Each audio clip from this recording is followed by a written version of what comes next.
Olá, amados, graça e paz.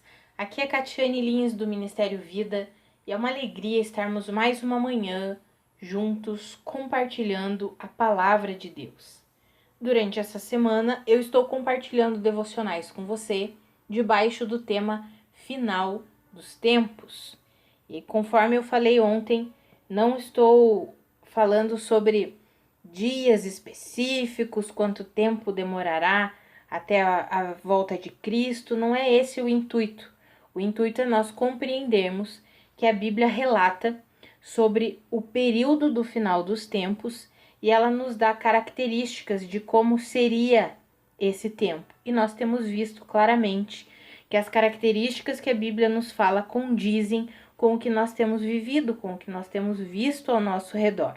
Então, independente se demorará 100 anos ou 1000 anos, porque para Deus um dia é como 1000 anos e 1000 anos é como um dia, independente disso, sabemos que temos vivido o final dos tempos e precisamos o quê? Permanecer firmes nas verdades da palavra de Deus. Vimos no devocional de ontem o quanto se levantariam falsos profetas, enganando a muitos, e o intuito é encorajar você a permanecer nas verdades de Deus, na verdade do Evangelho, a não ser enganado, a não ser desviado da verdadeira fé genuína que tem um alvo e o alvo é Cristo Jesus.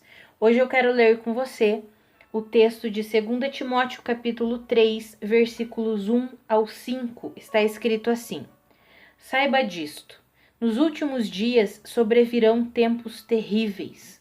Os homens serão egoístas, avarentos, presunçosos, arrogantes, blasfemos, desobedientes aos pais, ingratos, ímpios, sem amor pela família, irreconciliáveis, caluniadores, sem domínio próprio, cruéis, inimigos do bem, traidores, precipitados, soberbos, mais amantes dos prazeres do que amigos de Deus, tendo aparência de piedade, mas negando o seu poder. Afaste-se desses também.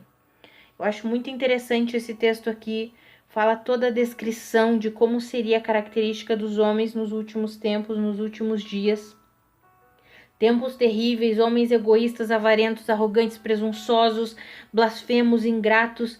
E o que eu acho mais interessante é porque quando nós lemos só até o versículo 4, nós achamos que a palavra está falando apenas daqueles que declaradamente são incrédulos. Mas não é, porque aí no versículo 5 diz: tendo aparência de piedade, mas negando o seu poder.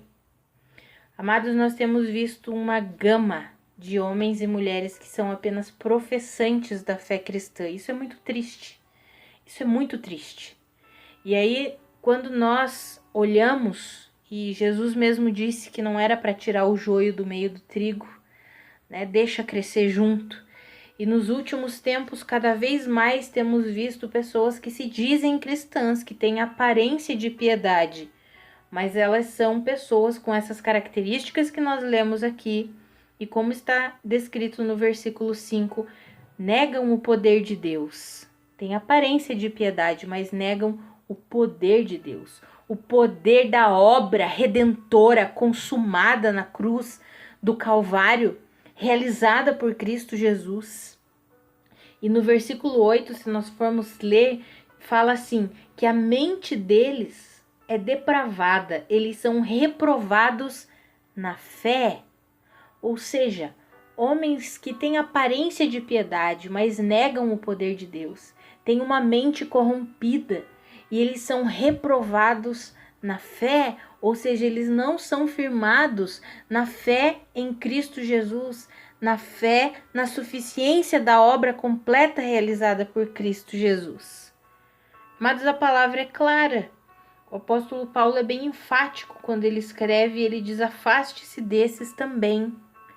Eu sei que essa palavra parece dura, não é um afaste-se no sentido de seja mal com essas pessoas, nunca mais converse com elas, não é nesse sentido não, mas é um afaste-se de não tenha comunhão com alguém que tem só uma aparência de piedade, mas nega o poder de Deus.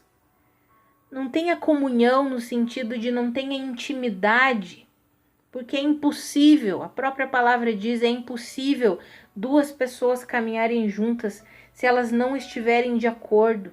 E como que nós estaremos de acordo com pessoas que negam o poder de Deus, com pessoas que se dizem cristãs, mas que negam o poder de Deus, que são reprovados na fé, ou seja, não permanecem na suficiência de Cristo Jesus, pessoas que têm uma mente completamente corrompida, depravada. Amados, aqui nós precisamos compreender isso. Quando a palavra fala afaste-se desses também, é impossível manter uma intimidade com essas pessoas. Não tem como manter intimidade com essas pessoas. Nós podemos orar por elas, podemos nos relacionar, porque é impossível não nos relacionarmos com as pessoas, senão teríamos que sair do mundo. Mas aqui é sobre intimidade, amados. Aqui é sobre ter uma comunhão plena. É impossível. Cuidado para quem você divide a sua vida, com quem você divide os seus dilemas. Cuidado com quem você pede ajuda. Peça discernimento ao Espírito. Eu já falei em outros áudios aqui, em outras semanas, falando sobre o Espírito Santo é o nosso maior consolador, o nosso maior conselheiro, mas claro, às vezes queremos conversar com alguém, precisamos desabafar, peça ao Espírito Santo uma direção, não saia por aí falando tudo a respeito do seu coração, da sua vida com qualquer pessoa. Temos vivido dias assim, dias terríveis. Peça ao Espírito Santo discernimento. Ore. Siga a direção do Espírito. Não seja insensato de achar que só porque alguém diz que é cristão, de fato ele é. É o que nós lemos aqui hoje. Tem aparência de piedade, mas negam o poder de Deus. Tem aparência de piedade, mas são reprovados na fé, a mente deles é corrompida. Amados, precisamos permanecer firmes na verdade da palavra de Deus e sermos guiados pelo Espírito. Vamos orar? Pai, muito obrigada, Senhor, porque o Senhor morreu, ressuscitou, nos deu uma nova vida. Obrigada porque o Senhor está conosco todos os dias da nossa vida. Pai, a minha oração nessa manhã é para que o Senhor abra os olhos do nosso coração, ilumine os olhos do nosso coração, que o Senhor nos dê discernimento. Pai, que nós não sejamos tolos, insensatos, de compartilhar as coisas mais íntimas da nossa vida com qualquer pessoa, só porque ela se diz cristã. Pai, nos dá discernimento, nos dá sabedoria. Queremos nos relacionar com irmãos de fato, com pessoas íntegras, com homens e mulheres que de fato depositem a fé na suficiência de Cristo Jesus, homens e mulheres que sejam guiados pelo Espírito. Nos ajuda, nos dá discernimento para termos esse tipo de relacionamento, Pai. Em nome de Jesus, nas nossas amizades, por favor, Pai.